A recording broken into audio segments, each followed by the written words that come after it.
Hi guys, good afternoon. So இதையும் serial review பார்த்துடலாமா? அதுக்கு முன்னாடி நம்ம சேனலை சப்ஸ்கிரைப் பண்ண மறந்துடாதீங்க. லைக் பண்ணுங்கள், ஷேர் பண்ணுங்கள், கமெண்ட்ஸ் பண்ணுங்கள். என்ன கைஸ், பிரியாணி வேலை பண்ணிருச்சா? மித்ரா பண்ண பிரியாணி எல்லோரும் வாந்தி எடுக்க வச்சிட்டாங்க.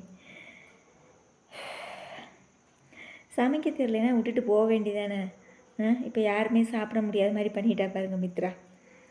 ஸோ இதில் என்ன நடக்குது, இதில் ரிவ்யூ பண்ணுறதுக்குலாம் ஒன்றுமே இல்லை. ஃபுல்லாகவே இன்றைக்கி ஒரு காமெடி எபிசோடாக தான் இன்றைக்கி இருந்தது.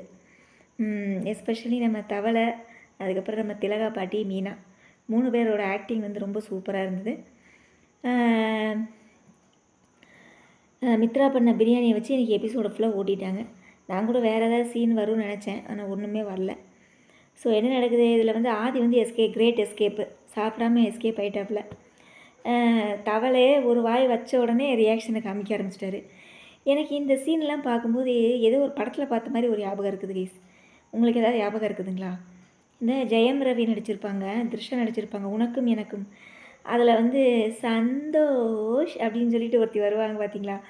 அவங்க வந்து இது கிடையிருப்பாங்க, கேசரின்னு நினைக்கிறேன்.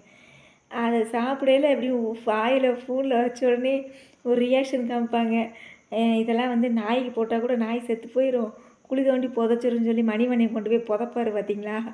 அந்த சீனை அப்படியே காப்பி அடித்து இதில் எடுத்து வச்சுருக்கீங்க. ஸோ சீரியல் எல்லாமே வந்து பார்த்திங்கன்னா சினிமா பேஸ்டாக ஆகிப்போச்சு. அதாவது யாருக்குமே கதை, எவ்வளவோ கதைகள் இருக்குது சரிங்களா, ஆனால் கதை எடுக்க தெரியாமல் சினிமாலேருந்து காப்பி அடித்து ஒவ்வொரு சீனையும் எடுக்கும்போது நம்மளுக்கு வந்து என்ன சொல்கிறதுனே தெரியல. ஸோ அதுக்கப்புறம் என்ன நடக்குது, நம்ம கண்ணாடி போட்ட பாட்டி வந்து பாரதிக்கிட்ட வந்து சொல்லிக்கிட்டு இருக்கிறாங்க, இந்த மாதிரி மித்ரா சமைக்கிறேன்ட்டு.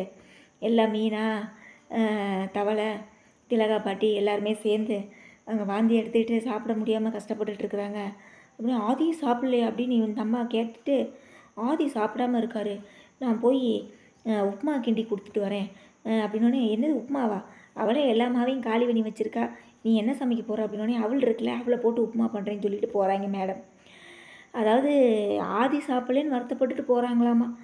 மற்றவங்களாம் பார்த்தா மனுஷனாக தெரியலையா இவருக்கு? இந்த பாரதி கூமுட்டைக்கு தவக்கலை சாப்பிடல, அந்த மீனாம்மா சாப்பிடல, திலகா பாட்டி சாப்பிடல. இவங்கள பார்த்தா இவங்களுக்குலாம் மனுஷனாக தெரியாதா? ஆதி மட்டும்தான் இவங்களுக்கு வந்து மனுஷனாக தெரிய மாட்டிருக்குது. அவர் சாப்பிடலன்னொடனே இந்த அம்மா போய் உப்புமா கிளறுதாம்மா.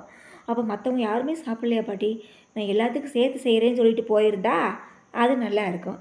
ஆதி சாப்பிட்லையா, நம்ம இப்போ உடனே வந்து ஆதிக்கு போய் நான் டிஃபன் பண்ணி கொடுத்துட்டு தான் வருவேன் அப்படின்ட்டு அந்த காலை நொண்டிக்கிட்டே போகிறாப்புல.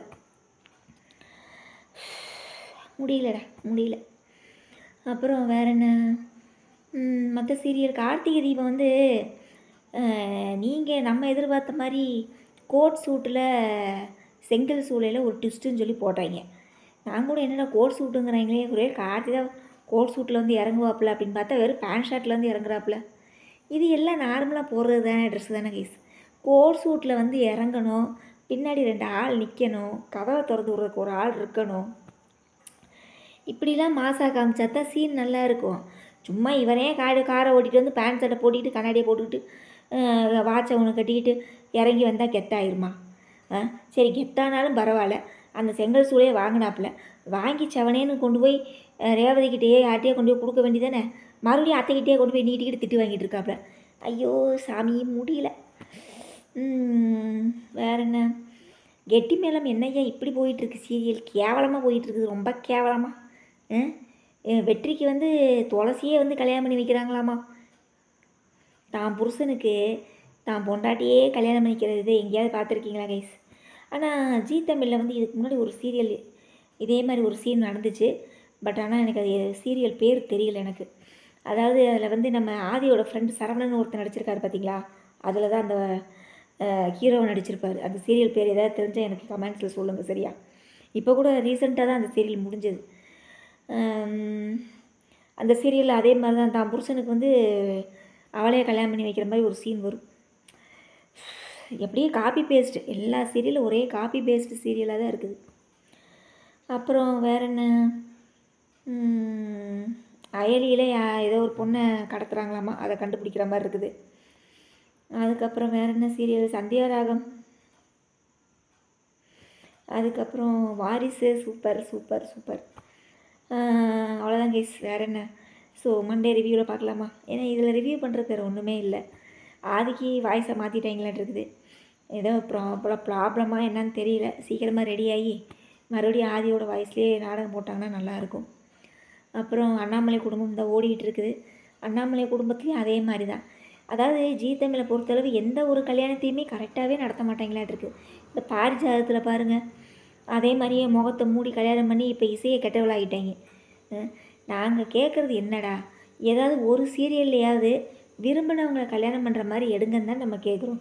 இப்போ அண்ணாமலை குடும்பத்துலேயும் பாருங்கள், அந்த அண்ணாமலை அம்மா பேசுது, உங்கள் வீட்டில் அதாவது நான் வந்து வசதியை பார்க்கல, குடும்பத்துக்கு ஏற்ற பொண்ணாக தான் பார்க்குறேன், அதனால் உங்கள் குடும்பத்துலேருந்து நான் பொண்ணு எடுக்கணும்னு ஆசைப்பட்றேன், உங்கள் பொண்ணை கல்யாணம் பண்ண தர்றீங்களான்னு சொல்லி மொட்டையாக கேட்குது.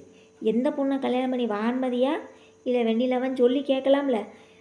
ஐயோ சாமி, அந்த கல்யாணத்துலேயும் ஒரு குளறுபடி கைஸ். இனி என்ன நடக்க போகுது நான் சொல்லட்டுமா? இந்த அம்மா போய் பொண்ணு பார்க்க போகும். மூத்தவ வான்மதி இருக்கிறா. இந்த அம்மாவுக்கு வெண்ணிலாவை தான் முடிச்சிருக்குன்னு நான் நினைக்கிறேன். வெண்ணிலாவை கேட்க போய் வான்மதி அப்செட் ஆகி, அது எப்படி, நான் தானே அண்ணாமலை குடும்பத்துக்கு மருமகளாக போகணும், நீ எப்படி போவ? உடனே அவள் வெண்ணிலா நினச்சிட்டு இருக்கிறா, வருண் வந்து அண்ணாமலை அம்மாவோட பையனே இல்லைன்னு நினச்சிட்டு இருக்கிறா. சரியா? இந்த அக்காவை பொண்ணு பார்த்துட்டு போன பிறகு தான் தன்னோட காதலையே சொல்லணும்னு அவன் நினச்சிட்டு இருக்கிறா. சரியா? கதையே பாருங்கள், ஒரே ட்விஸ்ட்டாக தான் இருக்குது. நீ தங்கச்சிக்காரியை கல்யாணம் பண்ணிட்டு போனால் அக்காக்காரி என்ன செய்வா? சண்டை போடுவா, தங்கச்சிக்காரி மேலே வெறுப்பாவா. அப்புறம் அந்த குடும்பத்தில் போய் அந்த இன்னொருத்தன் கல்யாணம் ஆகி மூத்தன் ஒருத்தர் இருப்பானாட்டிருக்கு, சித்தி பையன், அவனை கல்யாணம் பண்ணிவிட்டு குடும்பத்தை வந்து பிரிக்கிறேன் வைக்கிறேன் அப்படின்னு சொல்லி அக்காக்காரியே எல்லா வேலையும் செய்வாள். தங்கச்சிக்காரி இந்த குடும்பத்தை காப்பாற்றுவாள். இதே பொழப்பு தான், ஒரே குட்டையில் ஊறின மட்டையாக தான் இருக்குது எல்லா கதையும். ஓகே கேஸ், அவ்வளோதான். வேறு என்ன உங்களோட நிறை குறைகளை கண்டிப்பாக கமெண்ட்ஸில் சொல்லுங்கள். ஸோ இதயம் சீரியலை பொறுத்தளவு இன்றைக்கி ரிவ்யூ பண்ணுற அளவுக்கு கண்டென்ட் எதுவுமே இல்லை, பிரியாணி கண்டென்ட் தான் இருக்குது. அந்த பிரியாணி இன்றைக்கி பார்த்திங்கன்னா ரொம்ப சொதப்பலாகி போச்சு. அதுக்கப்புறம் நம்ம சுதாகர் பார்த்திங்கன்னா மித்ரா கிட்ட ஜூஸ் கேட்டுற மாதிரி கேட்டு ஜூஸையும் ஒரு வாய் குடிச்சிட்டு அப்படி இந்த ஒரு ஃபோன் பேசிட்டு வரேன்னு சொல்லி அந்த ஜூஸையும் வச்சுட்டு போயிடுவான் பாருங்கள். அப்போ தங்கச்சியோட வண்டவாளம் தண்டவாளம் அவனுக்கு தெரிஞ்சிருக்குல்ல.